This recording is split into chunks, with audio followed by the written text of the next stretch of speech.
As Dave wrote in his memoir, it seems that in the genetic crapshoot of life, I rolled snake eyes. The job of humility is not to make us feel small, but to expand our appreciation. To stand silent before all that we don't know, and then get on with it. And that last line describes Dave to a T. That's pretty much what he did from the get-go. He got on with it. Did you push the red one? Yeah, no, it's recording. There's a little green light. Hi. How you doing? Fine. He refused any pity. It was a given. And if we didn't understand that, we had to come around to understand it. My promise to get the book published has grown into a commitment to raise awareness for ataxia.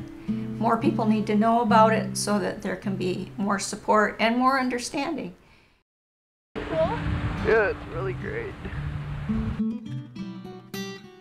As a young boy, he was adorable, full of sunshine and life, extremely smart, and very, very funny. But as he grew into his early teens, it seemed like everywhere that Dave went, there was a crash to follow. As it turns out, he had Friedreich's ataxia, something that none of us had ever heard of. Dave Lewis was first introduced to me by his parents. I think he was a teenager then at that time, in 1983. It started out with disturbance of gait, which is typical for the ataxias. He was a very charming and bright young man.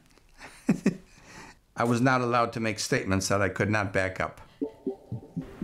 When Dave's dad and I first heard the diagnosis of Friedreich's ataxia, Dave was 14 years old, and it hit us like a bombshell. We could barely comprehend what we were being told.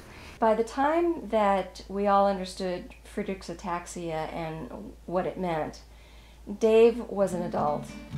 Soon after leaving high school, Dave took off for the West Coast to go to school.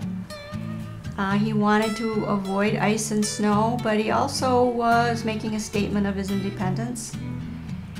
He wanted to fashion a life based on using his brain instead of his body, to keep moving forward, having a rich, full life with family, friends, lovers, and his life was full of great adventures. It also forced his family, to acknowledge and deal with the fact that he could be independent, and this was all a good thing. What was impressive about him was his intellect. Very witty, always very cheerful. What was unusual with David was that he was quite independent. Sometimes I would speak to him on the phone. I was shocked at how he was managing. It was quite remarkable.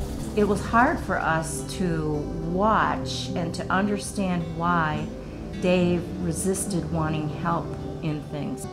It was just heartbreaking to watch him fall over and over and over. People at school were noticing that he had a harder time walking, and he was getting more and more questions about that.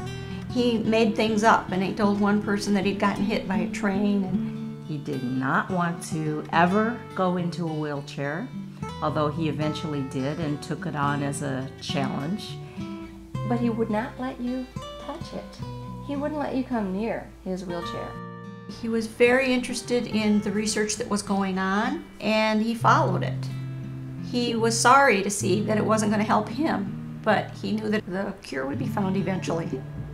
The final sentence of Dave's book is this: I believe we're playing this game, and after all is said and done, if you can look the Grim Reaper in the eye with a smile, then you win. I'm playing to win. He was not to be deterred, and for that I will always thank him and love him. Playing to win also works in regard to research, trying to find a cure, trying to find treatments. So let's all play to win. Let's put our brains together to support brain research.